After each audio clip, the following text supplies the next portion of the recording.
बिस्मिल्लाहिर्रहमानिर्रहीम। Next lecture हमारे पास है टाइप्स ऑफ अ मैट्रिसेस।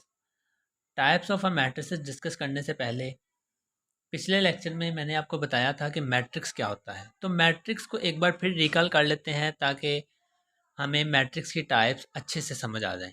तो मैट्रिक्स हमारे पास क्या होता है ये मैं एक बार फिर रिकॉल कर रहा हूँ। मैंने पिछले लेक्चर में बताया था मैट्रिक्स हमारे पास क्या होता है। मैट्रिक्स हमारे पास होता है रेक्टेंगुलर अरे ऑफ नंबर्स। नंबर्स को पहले रेक्टेंगल शेप में लिखो, 1 2 3 4 5 6। ये मैंने नंबर्स की रेक्टेंगुलर अरे बना दी, ठीक है, और इनको अनक्लोज कर दिया ब्रैकेट में। इस फॉर्म को हम कहते हैं मैट्रिक्स कहते हैं। मैट्रिक्स के अंदर रोज एंड कॉलम्स होते हैं।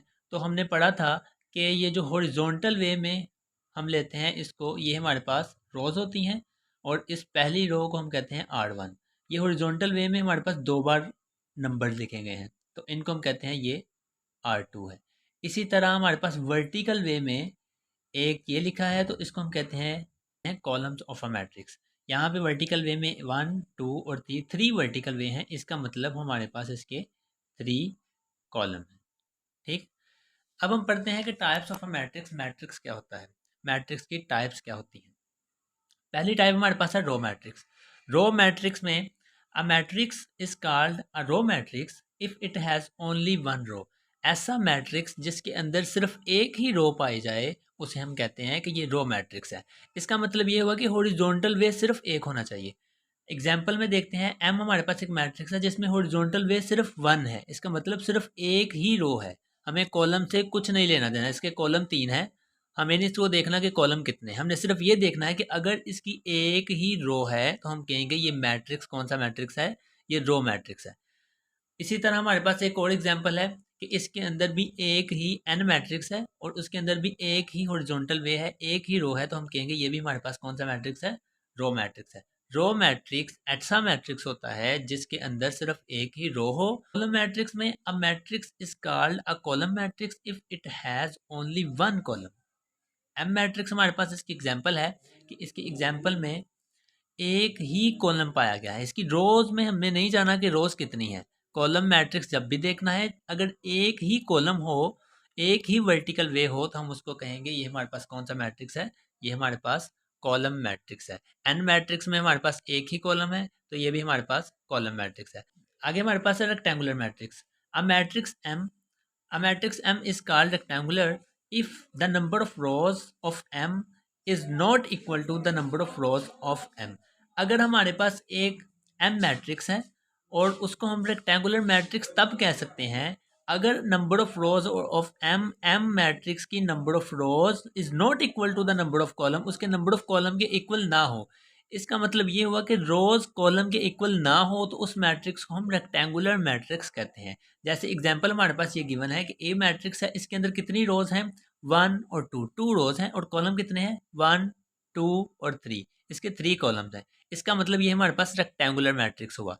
और बी मैट्रिक्स हमारे पास है, बी मैट्रिक्स में कितनी रोज हैं, एक रोज है, और कॉलम कितने हैं, 1 2 और 3, इसमें 3 कॉलम है। इसका मतलब ये कौन सा मैट्रिक्स हुआ, ये भी रेक्टेंगुलर मैट्रिक्स। रेक्टेंगुलर मैट्रिक्स ऐसा मैट्रिक्स होता है जिसके अंदर number of rows number of column के इक्वल ना हो। इसके बाद हमारे पास आ जाता है स्क्वायर मैट्रिक्स। स्क्वायर मैट्रिक्स क्या होता है, a matrix is called a square matrix if its number of rows is equal to number of columns.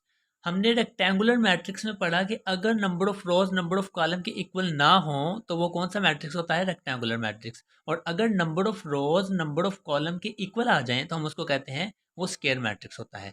A matrix हमारे पास गिवन है, इसमें रोज कितनी है, रोज हमारे पास 2 हैं, और कॉलम कितने हैं, कॉलम भी हमारे पास 2 ही हैं। इसका मतलब ये मैट्रिक्स हमारे पास कौन सा मैट्रिक्स है, स्क्वायर मैट्रिक्स। स्क्वायर मैट्रिक्स ऐसा मैट्रिक्स होता है जिसके अंदर number of rows number of column के इक्वल होती हैं। रेक्टेंगुलर मैट्रिक्स ऐसा मैट्रिक्स होता है जिसके अंदर number of rows number of column के इक्वल नहीं होती। एक बी मैट्रिक्स हमारे पास गिवन है, इसमें 3 रोज हैं और 3 कॉलम है, इसका मतलब ये भी स्क्वायर मैट्रिक्स है। सी मैट्रिक्स हमारे पास गिवन है जिसके अंदर एक रो है और एक ही कॉलम है, इसका मतलब ये भी कौन सा मैट्रिक्स है, मैट्रिक्स स्क्वायर मैट्रिक्स है। आगे हमारे पास इसके बाद आ जाता है नल और जीरो मैट्रिक्स। नल मैट्रिक्स में अब मैट्रिक्स एम, अगर हमारे पास कोई एम मैट्रिक्स है इसका नल और जीरो मैट्रिक्स, उसको हम नल और जीरो मैट्रिक्स कह सकते हैं if each of its entries is zero. अगर उसकी सारी एंट्रीज जीरो हों, ऐसा मैट्रिक्स जिसके अंदर सारी एंट्रीज 0 हों तो उसको हम नल मैट्रिक्स कहते हैं। अच्छा, नल मैट्रिक्स को हम ज़्यादातर जो डिनोट करते हैं वो ओ से डिनोट करते हैं, ठीक है। और ऐसा मैट्रिक्स जिसके अंदर सारी एंट्रीज 0 हों उसको हम क्या कहते हैं, वो हमारे पास कौन सा मैट्रिक्स है, वो नल मैट्रिक्स। इसके बाद हमारे पास आ जाता है transpose of a matrix. A matrix obtained by changing the rows into columns or column into rows of a matrix is called transpose of a matrix.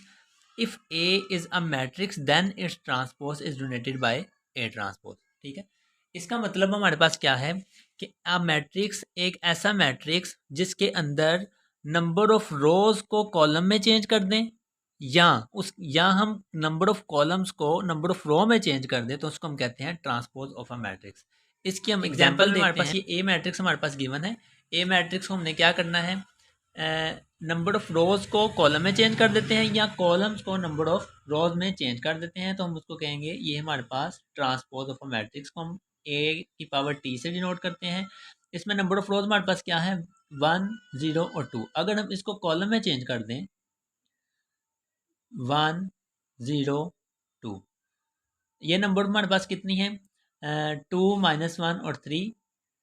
इसको हम कॉलम में लिखेंगे 2 -1 और 3। ये हमारे पास ए का ट्रांसपोज है, ठीक है। इसके बाद हमारे पास है सी मैट्रिक्स। सी मैट्रिक्स की को अगर नंबर ऑफ रोज को कॉलम में चेंज कर दें तो ये हमारे पास सी का ट्रांसपोज होगा। ये ए की रो है, इसकी 0 और 1, और इसको कॉलम में चेंज करेंगे 0 1 हो जाएगा, तो ये इसका कौन क्या है, ये इसका ट्रांसपोज है। इसके बाद हमारे पास नेगेटिव ऑफ अ मैट्रिक्स है। Let A be a matrix, अगर ए हमारे पास कोई मैट्रिक्स है then its negative minus A is obtain by changing the sign of all the entries of A. अगर हमारे पास कोई भी ए मैट्रिक्स है और उसको हम नेगेटिव ऑफ अ मैट्रिक्स तब कह सकते हैं अगर उस मैट्रिक्स में सारी एंट्रीज के साइन चेंज कर दें। साइन चेंज करने का मतलब क्या है, या अगर वो प्लस में है तो उसको माइनस में कर दें, अगर वो माइनस में है तो उसको प्लस में कर दें। ये एग्जाम्पल हमारे पास एक एग्जाम्पल गिवन है, ए मैट्रिक्स हमारे पास गिवन है। अगर हम इसकी एंट्रीज के साइन चेंज कर दें तो वो हमारे पास कौन सा मैट्रिक्स होगा, negative of a matrix. A matrix के अंदर 1 लिखा हुआ है, अगर हम इसके साथ -1 लगा दें, ये 1 को -1 कर दिया, -2 को, ये माइनस था तो इसका साइन चेंज करना है तो ये पॉजिटिव हो जाएगा, ये पॉजिटिव है तो ये नेगेटिव हो जाएगा, ये पॉजिटिव है ये भी नेगेटिव हो जाएगा। इसका मतलब ए का नेगेटिव ऑफ मैट्रिक्स -a से हम डिनोट करते हैं, और वो हमारे पास ये मैट्रिक्स आया, हमने सारी एंट्रीज के साइन चेंज कर दिए हैं। जो नेगेटिव था उसको हमने पॉजिटिव कर दिया, जो पॉजिटिव है उसको हमने नेगेटिव कर दिया। इसके बाद हमारे पास आ जाता है सिमेट्रिक मैट्रिक्स। सिमेट्रिक मैट्रिक्स हमारे पास क्या होता है, स्क्वायर मैट्रिक्स। सिमेट्रिक मैट्रिक्स के लिए शर्त हमारे पास क्या है, स्क्वायर मैट्रिक्स। सबसे पहले क्या होना चाहिए, वो स्क्वायर मैट्रिक्स होना चाहिए। Square matrix is symmetric if it is equal to its transpose. ऐसा स्क्वायर मैट्रिक्स सिमेट्रिक होगा अगर वो अपने ही ट्रांसपोज के इक्वल आ जाए। इसका क्या मतलब है, अच्छा एग्जाम्पल देखते हैं। एग्जाम्पल हमारे पास ये एम मैट्रिक्स है। M matrix is a square matrix. Square matrix हमारे पास क्या होता था कि number of rows number of column के इक्वल हों तो उसको हम कहते थे स्क्वायर मैट्रिक्स, ठीक है। अच्छा, ट्रांसपोज हमने अभी सीखा है कि नंबर ऑफ रोज को नंबर ऑफ कॉलम में चेंज कर दें। ये देखो नंबर ऑफ रोज हमारे पास क्या थी, ये पहली रो है, पहली रो को हमने पहले कॉलम में चेंज करना है, तो एम का ट्रांसपोज हमारे पास क्या होगा, एम की पावर टी। पहली रो 1 2 3, 1 2 3 को हमने कॉलम में चेंज किया 1 2 और 3, ठीक है। दूसरी रो हमारे पास है 2 -1 4, दूसरी रो को हमने चेंज कर दिया 2 -1 और 4। तीसरी रो हमारे पास है 3 4 और 0, उसको हमने कॉलम में चेंज कर दिया 3 4 और 0। जब हमने इसको चेंज किया तो हमने देखा कि ये अगर इसकी रो 1 2 3 है तो इसकी भी रो 1 2 3 है, इसकी रो ये है तो इसकी भी रो यही है, इसकी रो 3 4 0 है तो इसकी रो भी 3 4 0। इसका मतलब इसमें कोई फ़र्क नहीं पड़ा। इसका मतलब ये हुआ कि एम मैट्रिक्स अपने ही ट्रांसपोज के इक्वल आ गया है। अगर कोई मैट्रिक्स अपने ही ट्रांसपोज के इक्वल आ जाए तो उस मैट्रिक्स को हम कहते हैं कि ये सिमेट्रिक मैट्रिक्स है। एक और एग्जांपल हमारे पास गिवन है, ए मैट्रिक्स हमारे पास गिवन है, तो इसका हमने ट्रांसपोज लिया 1 और 2 ये रोज में है, तो इस रो को हमने कॉलम में चेंज किया, 1 और 2 को हमने कॉलम में चेंज कर दिया, और ये वाली रो को हमने इस कॉलम में चेंज कर दिया, तो ये ए का ट्रांसपोज है। लेकिन जब हमने इसका ट्रांसपोज लेकर देखा तो इसमें तो कोई फ़र्क ही नहीं पड़ा। इसका मतलब ये हुआ कि A is equal to A transpose है। देन हम कह सकते हैं कि ए भी सिमेट्रिक के बाद हमारे पास आता है skew symmetric matrix. Skew symmetric matrix क्या होता है? इसके अंदर भी पहली शराइत ये है स्क्वायर मैट्रिक्स के स्क्वायर मैट्रिक्स होना लाजमी है। स्क्वायर मैट्रिक्स ए, कोई भी स्क्वायर मैट्रिक्स है, is said to be skew symmetric if A transpose is equal to minus A. Symmetric matrix में हमने पढ़ा है कि ए मैट्रिक्स का ट्रांसपोज अपने ही ए मैट्रिक्स के इक्वल आए तो वो सिमेट्रिक होता है। लेकिन स्क्यू सिमेट्रिक में क्या शर्त है कि ए का ट्रांसपोज माइनस ए के इक्वल आए तो हम कहेंगे वो मैट्रिक्स क्या है, स्क्यू सिमेट्रिक मैट्रिक्स है। एग्जाम्पल देखते हैं। एग्जाम्पल में हमारे पास ए मैट्रिक्स गिवन है 0 2 3 -2 0 1 -3 -1 और 0। हमें शर्त क्या चाहिए स्क्यू सिमेट्रिक मैट्रिक्स के लिए? ए का ट्रांसपोज माइनस ए के इक्वल होता है। तो हम इसका ट्रांसपोज भी ले लेते हैं और इसको नेगेटिव भी ले लेते हैं। सबसे पहले हमने क्या किया, इसका नेगेटिव ले लिया। नेगेटिव ऑफ मैट्रिक्स हमारे पास क्या होता है, उस सारे मैट्रिक्स की एंट्रीज के साइन चेंज कर देते हैं। यहाँ पे हमारे पास जहाँ पे माइनस है वहाँ पे हम पॉजिटिव लिख देते हैं, प्लस लिख देते हैं, और जहाँ पे प्लस है वहाँ पे हम क्या कर देते हैं, नेगेटिव का साइन लगा देते हैं। जहाँ पे हमारे पास प्लस था वहाँ पे हमने नेगेटिव कर दिया, जहाँ पे हमारे पास नेगेटिव है वहाँ पे हमने प्लस कर दिया। सारी एंट्रीज के साइन चेंज कर दिए, हमारे पास नेगेटिव ऑफ मैट्रिक्स बन गया। और दूसरी शर्त हमारे पास क्या है कि ए का ट्रांसपोज होना चाहिए, ए का ट्रांसपोज माइनस ए के इक्वल होना चाहिए। तो इसका हम ट्रांसपोज ले लेते हैं। ट्रांसपोज लेने के लिए हमने क्या किया कि इसकी रो को कॉलम में चेंज कर दिया। 0 2 और 3 ये रो थी और इसको हमने कॉलम में चेंज कर दिया। -2 0 1 ये रो है, इसको हमने कॉलम में चेंज कर दिया। -2 0 1 -3 -1 0 ये रो में है और इसको हमने कॉलम में चेंज किया। -3 -1 और 0। तो जब हमने देखा कि इसका ट्रांसपोज भी ले लिया है और नेगेटिव ऑफ ए भी ले लिया है, और ट्रांसपोज वाले मैट्रिक्स में और नेगेटिव ऑफ ए मैट्रिक्स में कोई फ़र्क नहीं है, ये हमारे पास दोनों इक्वल मैट्रिक्स हैं।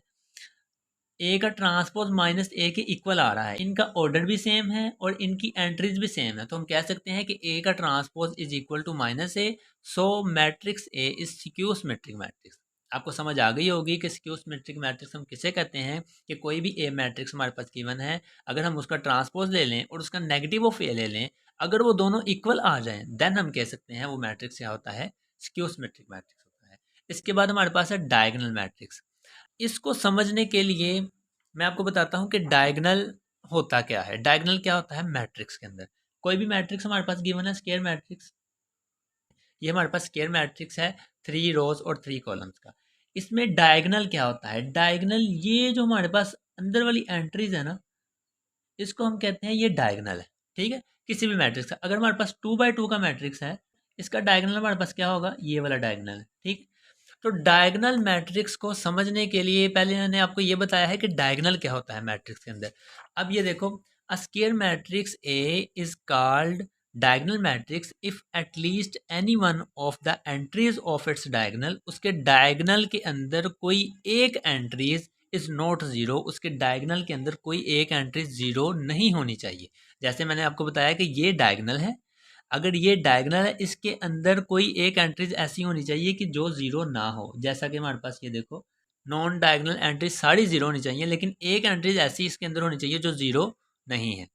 अच्छा, अब देखते हैं इसकी एग्जांपल हमारे पास गिवन है कि ये हमारे पास डायगोनल मैट्रिक्स में ये सारी एंट्रीज ऐसी हैं कि जो ज़ीरो नहीं है। तो इसका मतलब नॉन डायगोनल एंट्रीज हमारे पास जीरो है, इसका मतलब ये मैट्रिक्स कौन सा है, ये डायगोनल मैट्रिक्स है। बी मैट्रिक्स हम देखते हैं, बी मैट्रिक्स में 2 एंट्रीज हमें ऐसी मिल गई हैं इसके डायगोनल के अंदर जो कि जीरो नहीं है, इसका मतलब ये मैट्रिक्स भी हमारे पास डायगोनल मैट्रिक्स है, क्योंकि डायगोनल के अलावा वाली एंट्रीज सारी जीरो हैं और डायगोनल वाली एंट्रीज में ऐसी एंट्रीज हमें मिल गई हैं जो जीरो नहीं है।